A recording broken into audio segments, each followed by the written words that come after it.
Welcome viewers. পশ্চিমবঙ্গে ১৬,৫০০-তে যে B Ed প্রার্থীরা নিয়োগ পেয়েছিল তাদের চাকরি থাকবে কি থাকবে না, এবং চারিদিকে যে গুঞ্জন ছড়িয়েছে যে তাদের নিয়োগটা সাবজেক্ট টু আউটকাম ছিল, তারই প্রমাণ নিয়ে আজকে কথা বলবো। প্রথমেই বলি, নিয়োগ হয়ে যাওয়ার পর কোনো কেস হলে সেই কেসের ইফেক্ট নিয়োগ হয়ে যাওয়া প্রার্থীদের উপর পড়ে না। এবং যে কেসটির কথা এখানে বলা হয়েছে 165, 2021 সালে কেসটা হয়েছিল ঠিকই, কিন্তু যদি আমরা দেখি এখানে অনেকগুলো ক্যান যুক্ত রয়েছে।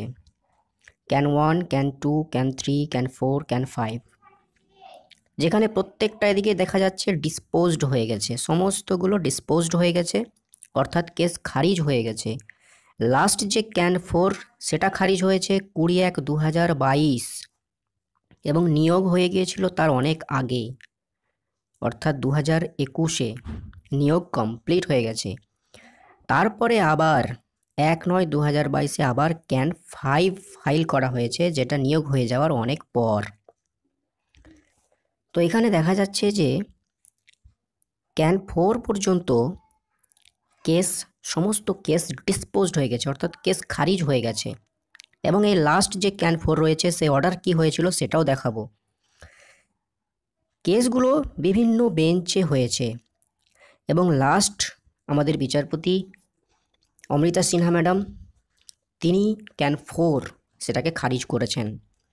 কিন্তু সেখানে বলতে পারতো সাবজেক্ট আউটকাম বা এই কেসের উপর নির্ভর করবে, এরকম ওরকম কিছুই বলেনি, শুধুমাত্র কেস খারিজ করে দেওয়া হয়েছে, সোজাসুজি কেস খারিজ।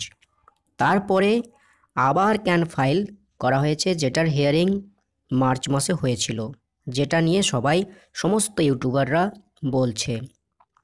কিন্তু যেহেতু ক্যান 4 পর্যন্ত কেস খারিজ হয়ে গেছে এবং তার আগে নিয়োগ কমপ্লিট হয়ে গেছে, তার পরবর্তীতে নিয়োগ হয়ে যাওয়ার পর অন্য কোথাওকার রায় দেখে এসে আবার নতুন করে কেস করলে তার ইফেক্ট কিছুতেই পড়ে না বা সাবজেক্ট টু আউটকাম এখন বলতে পারে না।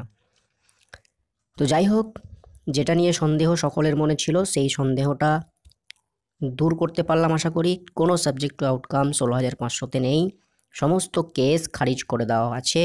এখানে আমি আপনাদের প্রমাণ সহ দেখালাম, এবং এই যে ক্যান 4 যেটা রয়েছে তার অর্ডার কপিটা আমি আপনাদের দেখাচ্ছি। এইটা হচ্ছে লাস্ট অর্ডার কপি, যেখানে সমস্ত অর্ডার কপি যুক্ত করা হয়েছে। এখানে ক্যান 2, 3, 4 সমস্তগুলো আছে এবং সবগুলো খারিজ করে দেওয়া হয়েছে। এখানে দেখা যাচ্ছে ক্যান 2 এবং ক্যান 3 যেটা আগেই খারিজ করে দেওয়া হয়েছে, ডিসপোজ করে দেওয়া হয়েছে। আর এই অর্ডার কপিটা হচ্ছে ক্যান 4-এর অর্ডার কপি। এই যে হচ্ছে ক্যান 4 2022-এর অর্ডার কপি। এখানে কি বলা হয়েছে আদৌ, এটা হচ্ছে লাস্ট যে কিছুটা ভ্যাকেন্সি 738 ভ্যাকেন্সি বেঁচে ছিল, সেই 738-এর উপরে কেসটা করা হয়েছিল যাতে করে তাদেরকে আর না দেওয়া হয়। যে তখন কিন্তু রাজস্থান হাইকোর্টের জাজমেন্ট চলে এসেছিল, সেই জাজমেন্টটা নিয়ে যাওয়া হয়েছিল যাতে করে বিএডদেরকে আর নিয়োগ না দেওয়া হয়। কিন্তু বিচারপতি অমৃতা সিনহা ম্যাডাম সরাসরি বলে দিয়েছেন যে যেহেতু পুরো নিয়োগটাই প্রায় কমপ্লিট হয়ে গেছে এবং অন্য কোনো হাইকোর্টের একটা সামান্য জাজমেন্টকে নিয়ে আমরা এই নিয়োগটাকে আটকাতে পারি না, তাই 738-কেও অ্যালাউ করা হয়েছিল। কিন্তু তখন বলতে পারতো যে ঠিক আছে, তাহলে ওই কেসের ফাইনাল যে রায় আসবে তার উপর এটা নির্ভর করবে, কিন্তু না, তিনি বলেননি। তিনি সরাসরি বলেছেন যে না, আর নিয়োগ আটকানো যাবে না, যে নিয়োগ কমপ্লিট হয়ে গেছে সেটা কমপ্লিট হবে, এবং 738-কেও তিনি অনুমতি দিয়েছিলেন নিয়োগ করার। এটাই হচ্ছে সেই অর্ডার কপির মূল বক্তব্য, যেটা ক্যান 4 খারিজ করা হয়েছিল। মূলত 738-কে নিয়েই তারা ডিএলএড পার্টি গিয়েছিল এই লাস্ট ক্যান 4-এ, কিন্তু সেটাও অমৃতা ম্যাডাম খারিজ করে দিয়েছেন। অতএব কিছু ইউটিউবারের কথা শুনে বেশি টেনশন করার কিছু নেই।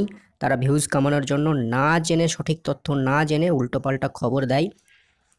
এই যে দেখতে পাচ্ছেন লাস্ট ক্যান 4 ডিসপোজড করে দেওয়া হয়েছে, অর্থাৎ খারিজ করে দেওয়া হয়েছে, সরাসরি খারিজ। এমন কোনো কথা বলেনি যে ঠিক আছে সেই রায়টা যা হবে তার উপর নির্ভর করবে, এরকম কোনো কথাই বলেনি, খারিজ করে দেওয়া হয়েছে। তারপরে আবার ক্যান 5 সেটা পরবর্তীতে ফাইল করা হয়েছে, যেটা নিয়োগ হয়ে যাওয়ার অনেক পরে। আশা করি বুঝতে পেরেছেন।